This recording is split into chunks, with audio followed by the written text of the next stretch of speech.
लेकिन थे वो अव्वल दर्जे के बेवकूफ। जब वो आदमी मर गया तो उसके बेटों ने आपस में मशवरा किया कि बाप तो दुनिया से चला गया, अब इस घोड़े को कौन पालेगा। उन्होंने मिलकर फैसला किया कि घोड़े को काट कर आपस में तकसीम कर लेते हैं और हर भाई के हिस्से में घोड़े की एक एक टांग आएगी। लेकिन उनके लिए मुसीबत ये बनी कि घोड़े के बाकी जिस्म को कैसे बांटा जाए। वो घोड़े के पास खड़े यही हिसाब किताब लगा रहे थे कि इसी दौरान एक शख्स वहां से गुजरा।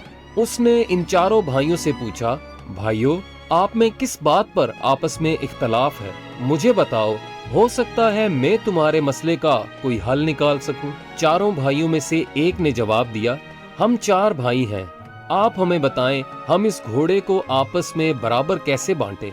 उस शख्स ने कहा, ये तो बहुत आसान है, ऐसा करो इस घोड़े को बेच दो और जो रकम मिले वो आपस में बांट लो।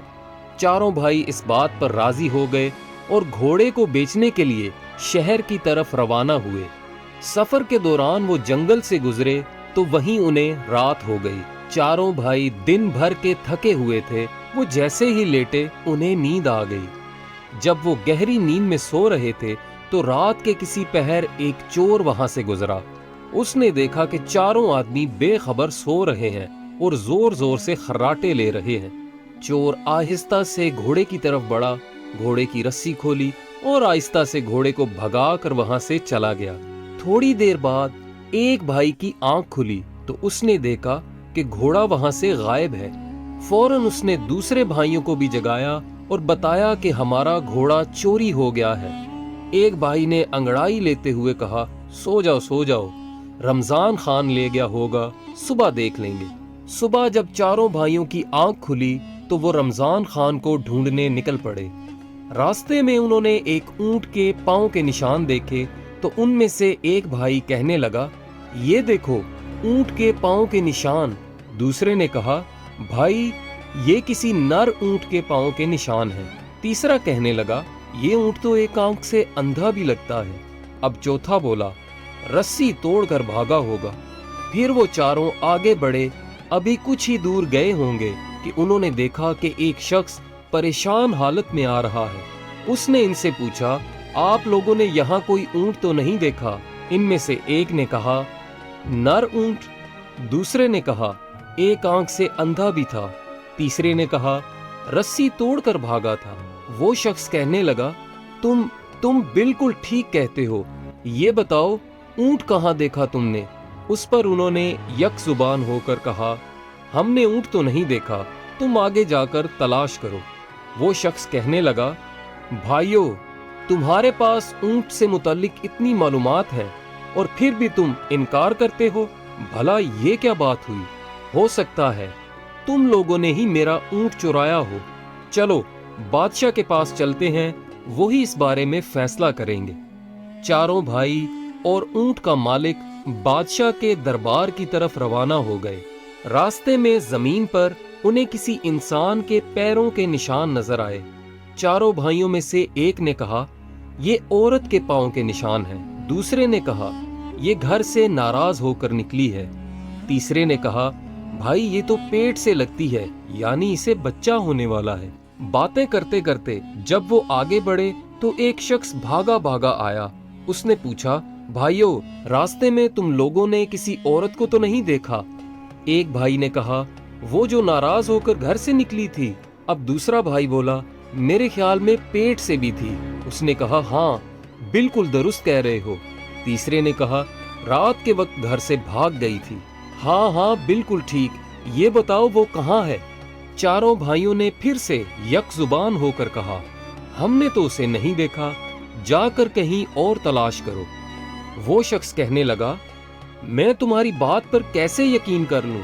तुम सब कुछ जानते हो और अब कह रहे हो हमें इसके बारे में कुछ मालूम नहीं। मेरी औरत यकीनन तुम लोगों के पास है।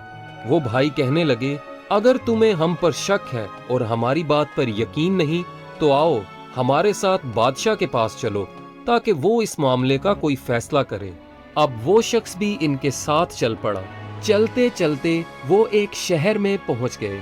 एक गली में उन्होंने एक शख्स से पूछा, ये रमजान खान का घर कहाँ है? اس نے ساتھ والے گھر کی طرف اشارہ کیا۔ اسی وقت ایک گھر سے ایک شخص نکلا اور کہنے لگا، رمضان خان میں ہوں، کہو کیا بات ہے؟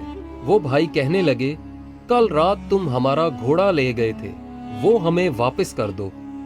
رمضان خان کہنے لگا، میں اپنے گھر پر ہوں، تم لوگ پاگل ہو، احمق ہو، بھلا میں کیسے تمہارا گھوڑا لے گیا؟ وہ بھائی کہنے لگے، اگر تمہیں انکار ہے تو چلو بادشاہ کے پاس چلو۔ اب یہ سب بادشاہ کے دربار میں پہنچ گئے۔ بادشاہ نے ان سے پوچھا، تم لوگ یہاں کیوں آئے ہو؟ کیا بات ہے؟ انہوں نے کہا، ہم انصاف کے لیے بادشاہ کے حضور پیش ہوئے ہیں۔ پھر سب نے بادشاہ کو تمام بات باری باری بتا دی۔ اونٹ کے مالک نے کہا، جناب، ان لوگوں نے پہلے میرے گمشدہ اونٹ کے متعلق تمام باتیں درست بتائیں اور پھر کہتے ہیں ہم نے اسے نہیں دیکھا۔ اونٹ کو چرانے والے یقیناً یہی لوگ ہیں، مجھے انصاف چاہیے۔ دوسرا شخص کہنے لگا، میری بیوی رات کو گھر سے نکلی ہے اور ان لوگوں نے اس کے بارے میں بالکل صحیح معلومات دیں اور ساتھ ہی کہتے ہیں کہ ہم نے اسے نہیں دیکھا۔ میری بیوی کو اغوا کرنے والے یہی چاروں ہیں اور کوئی نہیں۔ بادشاہ نے ان چاروں بھائیوں سے پوچھا، تم لوگ اپنی صفائی میں کیا کہنا چاہتے ہو؟ ان بھائیوں نے جواب دیا، حضور، ہماری بات پہلے توجہ سے سن لیں۔ رات کو رمضان خان نے ہمارا گھوڑا چوری کر لیا۔ ابھی وہ اتنا ہی کہہ پائے تھے کہ رمضان خان نے کہا، عالی جا، مجھے اس کے متعلق بالکل علم نہیں، مجھے یہ لوگ بلا وجہ پکڑ لائے ہیں۔ اب بادشاہ نے ان چاروں بھائیوں سے پوچھا، یہ بتاؤ، جب رمضان خان گھوڑا چوری کر کے لے جا رہا تھا تو تم میں سے کسی نے اسے دیکھا؟ وہ بھائی کہنے لگے، حضور، ہم میں سے کسی نے اسے نہیں دیکھا۔ پھر بادشاہ نے غصے میں کہا، جب تم لوگوں نے اسے دیکھا ہی نہیں تو اس پر جھوٹا الزام کیوں لگاتے ہو؟ اور یہ جو دوسرے لوگ تمہیں اپنے مقدموں میں ملزم ٹھہرا رہے ہیں، اس کی صفائی میں تم کیا کہنا چاہتے ہو؟ ان چاروں بے وقوف بھائیوں نے کہا، حضور، یہ لوگ ہم پر تہمت لگا رہے ہیں، ہم مجرم نہیں، دراصل ہم علم غیب جانتے ہیں، ہمیں سب کچھ اسی علم کے ذریعے معلوم ہوتا ہے۔ بادشاہ نے کہا، اگر ایسا ہے تو میں تم لوگوں کا امتحان لوں گا اور دیکھوں گا کہ کیا واقعی تمہیں علم غیب آتا ہے یا تم باتیں بنا رہے ہو۔ اس کے لیے میں ایک چیز کو دوسری چیز کے اندر چھپا کر رکھوں گا۔ اگر تم لوگوں نے صحیح طور پر بتا دیا تو میں سمجھوں گا کہ تم لوگ واقعی علم غیب جانتے ہو اور بے قصور ہو۔ پھر بادشاہ نے ایک انار منگوایا اور اسے صندوق میں بند کر کے ان سے پوچھنے لگا، بتاؤ اس صندوق کے اندر کیا چیز ہے؟ وہ چاروں بھائی ایک دوسرے کا منہ تکنے لگے۔ سب سے بڑے بھائی نے کہا، کوئی گول گول سی چیز ہے۔ دوسرے بھائی نے کہا، اس کے سر پر کوئی چھوٹا تاج بھی ہے۔ تیسرا کہنے لگا، اس کے بیج میں دانے دانے ہیں۔ چوتھے نے کہا، کیوں نہیں کہتے کہ صندوق میں انار ہے؟ اب بادشاہ کو یقین ہو گیا کہ یہ بھائی سچے ہیں اور یہ علم غیب جانتے ہیں۔